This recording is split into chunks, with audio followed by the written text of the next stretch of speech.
Welcome to our presentation on Miriam and Grace's Part 4, The Changing Landscape of Adult Learning.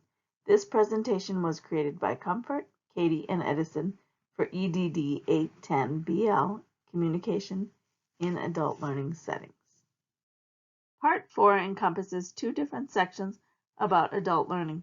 The first three chapters cover about learning and discuss the nature of reflection, social learning, and transformative learning. The second three chapters cover some aspects of learning to consider and discuss the role of emotions, mass media, and learning, and non-Western perspectives on learning and knowing.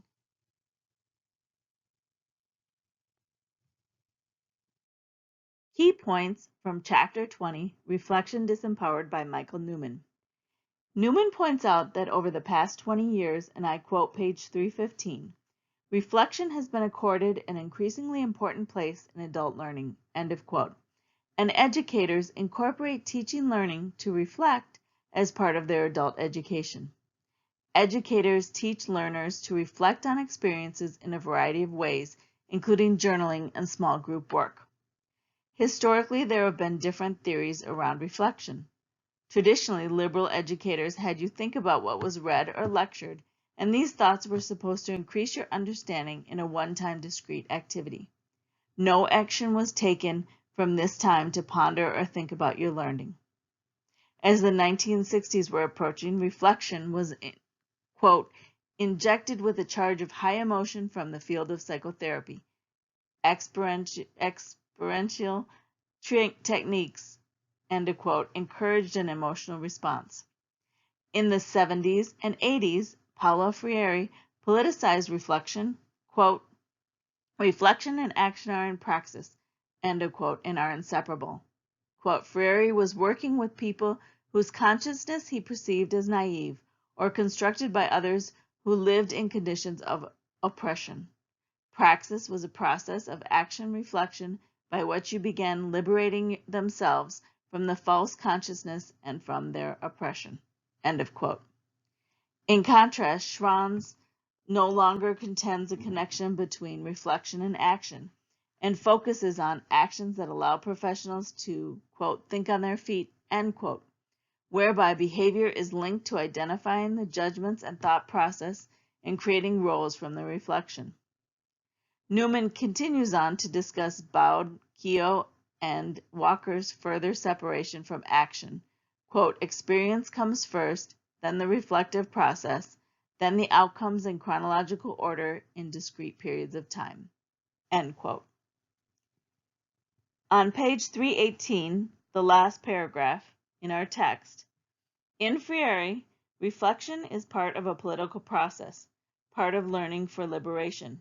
In Schoen, reflection has a political color too, in that it is presented as a mode of monitoring practice that will help the practitioner work more effectively within the corporate, professional, and political structures of a capitalist culture. In Baude, Keogh, and Walker, reflection is an aid to experiential learning, with the political context of the learning and the social condition of the learners unspecified. End quote. Peter Jarvis introduces the concept of the fluidity of reflection and how reasoning and reflecting intertwine. Hager goes on to include the critical thinking that can come from reflection. We no longer think reflection as pondering, but incorporates aspects of critical thinking, reasoning, questioning, analyzing problems, and exercising judgment. The chapter concludes with Hart's phenomena that has current American training have got their traditional liberal education. Hart has given a name to the process at the end of our chapter on page 320, turning activities of the intellect into utilitarian competency. She notes that in the training of people for business careers in recent years in the United States, quote, liberal learning skills, end quote, such as questioning, analyzing problems, and exercising judgment have been separated out and taught without reference to their traditional liberal arts content or context. It is a phenomenon she describes as the gutting of liberal education. Key points in Chapter 21, A Theory in Progress, Patricia Cranton. Cranton summarizes the theories and issues around Mezirow theory of transformative learning, including a discussion of the early critics of Mezirow's theories and the directions in which transformative learning theory are grouped. Cranton appreciates Dirk's four-lens approach to understanding this theory, and they are found on page 321, and I quote, Dirk's four-lens approach to understanding the directions in which transformative learning theory has moved. One lens has Freire's 1970 perspective as its foundation. That is, transformative learning can be seen as having liberation from oppression as its goal and social justice as its orientation. The second lens is Mezirow's 2000 concentration on rational thought and reflection as central to a process of responding to a disorienting dilemma, questioning or revisiting assumptions, engaging in discourse, and acting on a new perspective. The third lens is a developmental approach to transformative learning, Delos, 1999. Here the process is intuitive, holistic, and contextually based. It is a transitional journey that takes place within a social environment. And finally, the fourth lens through which transformative learning can be viewed is one in which learning is linked to spirituality. Dirks, 2001A, 2001B, Tisdale and Tolliver, 2001. Dirks describes transformative learning as soul work. Other writers link it to a specific practice such as Buddhist meditation and yoga. End quote. Cranton goes on to talk about the directions of transformative learning. They are connected knowing, social change, groups and organizations, ecological view, and extra-rational approach. Connected knowing. The question is whether, quote, learning is connected and relational or independent and autonomous, end quote. Traditional learning theory focuses on how an individual person learns. For instance, historically, aptitude and intelligence tests have always focused on the individual. Western culture emphasizes the individual. What do you do when people are working in groups? As theorists, Gardner, Kornhaber, and Wake, 1996, introduced multiple intelligences. Interpersonal intelligence, for example, and Goleman, 1998, emotional intelligence, thus a shift in our collective perspective.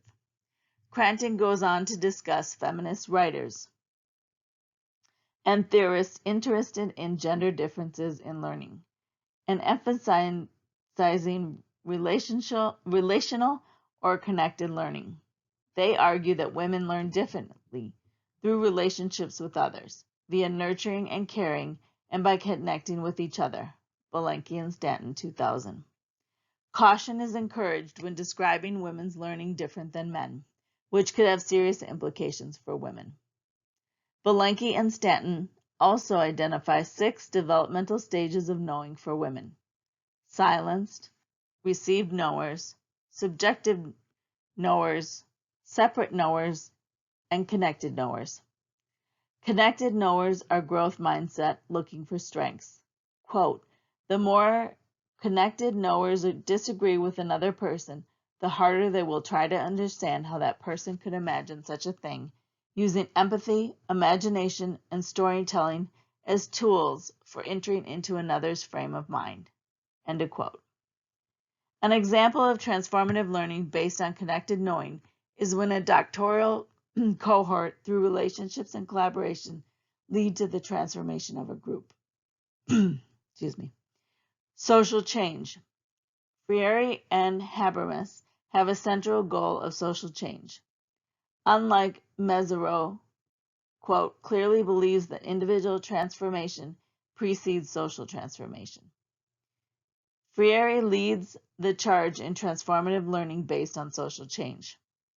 One goal of social change is transformative learning is for educators to support learners in identifying their own ideologies, how they acquire their ideologies, and how to use social change to shift their or solidify their beliefs. Groups and organizations. Yorks and Marzik focus transformation via collaboration and action learning among peers. This group approach allows teams to transform together through action research and reflection. Critics of transformation via groups and organizations is contrasted with the hope that groups can transform together as well as individually. Ecological view. O'Sullivan presents a unique view of transformative theory where people are part of a whole and this interconnected web within the world. Simultaneously, a similar approach to transformative theory is being researched in Sweden. Extra-rational approach. This approach involves a level of personal individuation, which involves an individual looking inward at how we have learned ways of our families, communities, and cultures, and transforming both inside and out how we interact in groups. The chapter concludes with ongoing research and discusses the International Conference of Transformative Learning and the Journal of Transformative Education, and how these have provided an avenue for accessible research on transformative learning. Researchers and theorists have developed themes of transformative learning and additional areas of future research. In conclusion, transformative learning theory is a theory in progress.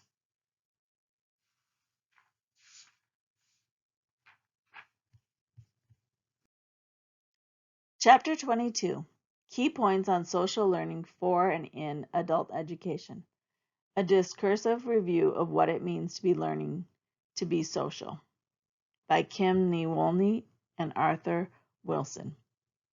Social learning isn't a new concept.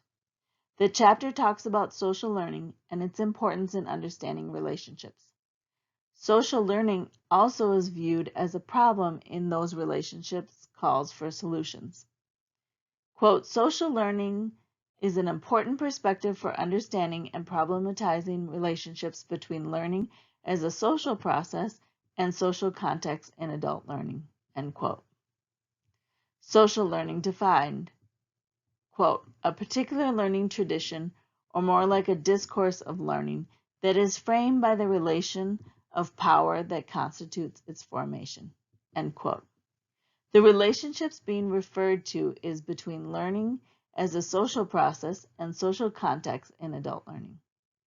The chapter also reveals that even with a wide range of literature available to address the social aspects and circumstances that adults learn, there is still very limited conceptual framework to clarify this.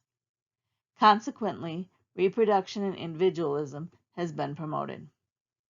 Several educationalists have shed light on the ways social learning as a social phenomenon is constituted by social behavior, experiences, activity, mediation, personality, and context. Thus, social learning is not a particular learning tradition, but more of a discourse that is framed by relations of power and knowledge.